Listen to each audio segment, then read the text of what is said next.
ಅಥಣಿಯಲ್ಲಿ urea ಸಮಸ್ಯೆಯೋ ಇಲ್ಲ ಅಧಿಕಾರಿಗಳ ಕರಾಮತ್ತವೋ? ಅಥಣಿ ತಾಲೂಕಿನ ಉತ್ತರ ಭಾಗದ ಅನಂತಪುರ ಹೋಬಳಿಯಲ್ಲಿ ಸುದೈವದಿಂದ ಮಳೆರಾಯ ಕಣ್ಣು ತೆಗೆದು ನಿರಂತರ ಮಳೆ ಬಿದ್ದ ಪರಿಣಾಮ ರೈತ ಬೆಳೆಗೆ ಬೇಕಾದಂತ ರಸಗೊಬ್ಬರ ಕೊರತೆಯಿಂದಾಗಿ ಕಂಗಾಲಾಗಿದ್ದಾರೆ ಎಂಬುದು ಕನ್ನಡ ಹೋರಾಟಗಾರ ರೈತ ದೀಪಕ್ ಬುರ್ಲಿ ಆರೋಪಿಸಿದ್ರು. ಯೂರಿಯಾಕ್ಕೆ ಅತ್ಯಂತ ಹೆಚ್ಚು ಬೇಡಿಕೆ ಇದ್ದು ಇದಕ್ಕೆ ತಕ್ಕಂತೆ ರಸಗೊಬ್ಬರ ಸಿಗ್ತಾ ಇಲ್ಲ. ಅನಧಿಕೃತವಾಗಿ ವ್ಯಾಪಾರ ಮಾಡುವ ವ್ಯಾಪಾರಸ್ಥರಲ್ಲಿ ಹೆಚ್ಚಿನ ಬೆಲೆ ಕೊಂಡು ಬೆಳೆ ಸಂರಕ್ಷಣೆ ಮಾಡಬೇಕಾದ ಅನಿವಾರ್ಯತೆ ರೈತನಿಗೆ ಬಂದೊದಗಿದೆ. ಅಥಣಿ ತಾಲೂಕಿನ ಉತ್ತರ ಭಾಗದಲ್ಲಿ ಸರ್ಕಾರ ಸೊಸೈಟಿಗಳು ಕಡಿಮೆ ಸಂಖ್ಯೆಯಲ್ಲಿದ್ದು ಅವರ ಮುಖಾಂತರ ವಿತರಣೆ ಮಾಡುತ್ತೇವೆ ಅಂತ ಅಧಿಕಾರಿಗಳು ಸಮರ್ಪಕ ಉತ್ತರ ನೀಡದೆ ಜಾರಿಗೊಳ್ತಾ ಇದ್ದು ರೈತ ಕಂಗಾಲಾಗಿದ್ದಾರೆ. ಕಾಳಸಂತೆಯಲ್ಲಿ ಸಿಗುವ ಗೊಬ್ಬರ ಅನಧಿಕೃತವಾಗಿ ವಿತರಣೆಗೆ ಯಾಕೆ ಕೊಡ್ತಾ ಇಲ್ಲ ಎಂಬುದು ಕನ್ನಡ ರಕ್ಷಣಾ ವೇದಿಕೆಯ ಅಧ್ಯಕ್ಷ ದೀಪಕ್ ಬುರ್ಲಿರವರ ಪ್ರಶ್ನೆಯಾಗಿದೆ.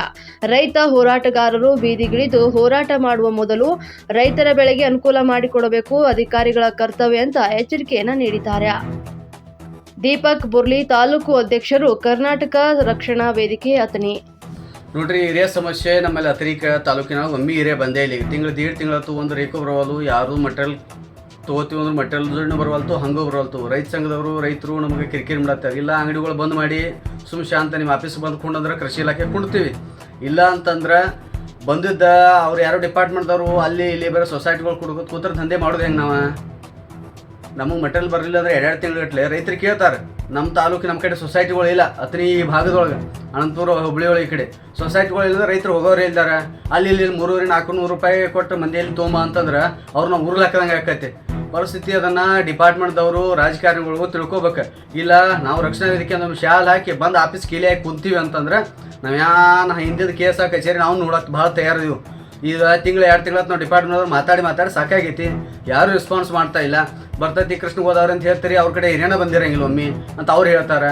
ಬೆಳಗಾವ್ ಕೇಳ್ರೆ ಬೆಳಗಾವಕ್ಕೂ ಹಂಗೆ, ಜೋರಿ ಅವ್ರದ್ದು ಕೇಳ್ರೆ ಯಾವ ಮೇನ್ ಡೈರೆಕ್ಟ್ ಡೀಲರ್ಗಳು ಇರ್ತಾರೋ ತೋಡ್ಗಪ್ಪ ಆಗಿಬಿಟ್ಟಿರ್ತಾರೆ. ಅಂದ್ರೆ ರೈತರಿಗೆ ಇಲ್ಲಿ ಮಣ್ಣು ತುಂಬಿಬಿಡೋನು ನಾವು ಏನ್ರಿ ಏನಂತ ತಿಳ್ಕೊಳತ್ತೀರಿ? ಏನು ಹಿಡ್ದೈತಿ ಜಾತ್ರೆ? ಇಲ್ಲ ನಾ ಹಿಡ್ದೈತಿ ನಾವು ರಕ್ಷಣಾ ವೇದಿಕೆ ಅಂತ ಸ್ಪಷ್ಟವಾಗಿ ಹೇಳ್ತಾ ಇದ್ದೀವಿ. ನಮ್ಗೆ ಸರಿಯಾಗಿ ಸಫಿಷಿಯೆಂಟ್ ಮಟೀರಿಯಲ್ ಬರ್ತಾ ಇಲ್ಲ. ಈಗ ಹಿಂಗಾರಿ ಬಿತ್ತ ಮತ್ತು ಚಲೋ ಆಗ್ಯಾವ ಉದ್ದು ತೆಗ್ಯಾತಾರ ಏನ್ರಿ? ಅದಕ್ಕಾಗಿ ಯಾರು ಸಂಬಂಧಪಟ್ಟವರು ಇದಕ್ಕೆ ಸ್ಟ್ರಿಕ್ಟ್ ಆಯ್ತು ಅವ್ರಿಗೆ. ಇಲ್ಲ ಅಂದ್ರೆ ನಾನು ಬೆಂಗಳೂರು ರಾಜ್ಯಾಧ್ಯಕ್ಷರಿಗೆ ಹೇಳ್ತೀವಿ. ಅವರಲ್ಲಿ ಬೆಂಗಳೂರಿಂದ ಡೈರೆಕ್ಟ್ ಸೇಮ್ ಮಾತಾಡ್ತಾರೆ. ಈ ವಿಷಯ ಹೋಗಬಾರ್ದು ಅಂತೇಳಿ ಸುಮ್ ಕುಂತೀವಿ ನಾವು. ಡಿಪಾರ್ಟ್ಮೆಂಟ್ದವ್ರು ಮರ್ಯಾದೆ ಕೊಟ್ಟು ರಾಜಕಾರಣಿಗಳು ಲೋಕಲ್ ಲೆವೆಲ್ಗೆ ಎಲ್ಲರಿಗೆ ಮರ್ಯಾದೆ ಕೊಟ್ಟು ಅದನ್ನು ನೀವು ಮಿಸ್ಸು ಕಿತ್ತೂರು ಬರೀ ಕಿತ್ತೂರ ಆ ಭಾಗಕ್ಕೆ ಹೋಗ್ತೈತೆ. ನಮ್ಮ ಹತ್ತಿನ ಕಡೆ ಒಂದು ಹಿರಿಯನ ಕೊಡ್ತಾ ಇಲ್ಲ ನೀವು. ಬರೀ ಇದನ್ನು ಆ ಕಡೆ ಒಂದು ಕಡೆ ಕೊಡ್ಕೊಂಡು ಕೂತ್ರೆ ನಾವು ಏನು ಮಾಡ್ದೆ ಹೆಂಗೆ ಅಲ್ರಿ? ಯಾರು ಇದು ಡಿಪಾರ್ಟ್ಮೆಂಟ್ದವ್ರಿಗೆ ಮಾತಾಡಬಾರ್ದು ರೀ. ಅವ್ರ ಜೋಡಿ ಇದ್ರ ಬೇಡ್ರಿ ಅಸೋಸಿಯೇಷನ್ದವ್ರಿಗೆ ಹೇಳ್ತೀರಿ. ಅಂತ ಇನ್ನು ಯಾರು ಮಾತಾಡ್ದಂಥದ್ದು ಅಂಗಡಿ ಕಿಲಿಯಾಗಿ ಬಂದಾಗ ಮನೆ ಕೊಂಡನು ಮಟೀರಿಯಲ್ ಕೊಟ್ಟಿರ್ತೀವೋ. ನಮ್ಮಲ್ಲಿ ರೈತರು ಬಂದಿರ್ತಾರೆ. ರೈತರು ನಮ್ಮಲ್ಲಿ ಒಂದು ಇದು ಇರ್ತೈತಿ, ಉದುರಿ ಇರ್ತಾವ. ಅವ್ರು ವೇಯವ್ರು ಇರ್ತಾರೆ, ಅವ್ರ ಕಡೆ ರೊಕ್ಕ ಇರಂಗಿಲ್ಲ. ನೀವು ಎಲ್ಲದಕ್ಕೂ ಬರೀ ವ್ಯಾಪಾರ ದೃಷ್ಟಿಯಿಂದ ಬಿಸ್ನೆಸ್ ಲೆವೆಲ್ ಮಾತಾಡೋದು ಕುಂತ್ರೆ ಇಲ್ಲ. ವೈಯಕ್ತಿಕ ಹ್ಯುಮ್ಯಾನಿಟಿ ಬೇಸು ನಾವು ಮಾಡ್ಬೇಕಾಕೈತಿ. ಹಿಂಗಾಗಿ ಇಲ್ಲ ನಾಳೆ ನಾವು ಶಾಲೆ ತೊಗೊಂಡು ಬಂದು ಅಲ್ಲಿ ಕೊಂಡು ಅಂತಂದ್ರೆ ನಾವು ರಕ್ಷಣೆ ವೇದಿಕೆ ಕುಂಡಾಕೂ ತಯಾರಿದೀವಿ.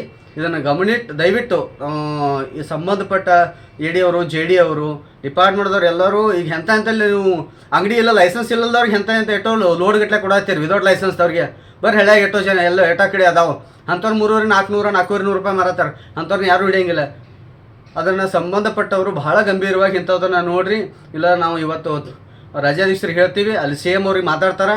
ಬೇಕಾದ್ರೆ ಅಪೋಸಿಷನ್ ಲೀಡರ್ ಅವ್ರಿಗೂ ಮಾತಾಡಿ ವಿಧಾನಸಭೆಗಳು ಮಾತಾಡಂತ ಹೇಳಕ್ಕೆ ಹಚ್ಬೇಡ್ರಿ. ಇಂಥದ್ದೆಲ್ಲ ಗಪ್ಚುಪ್ಪಿ ವಿಷಯಗಳನ್ನ ಸೂಕ್ಷ್ಮವಾಗಿ ತಿಳ್ಕೊಬೇಕು. ಹಂಗೆ ಮಾಡಿರಿ. ಧನ್ಯವಾದಗಳು.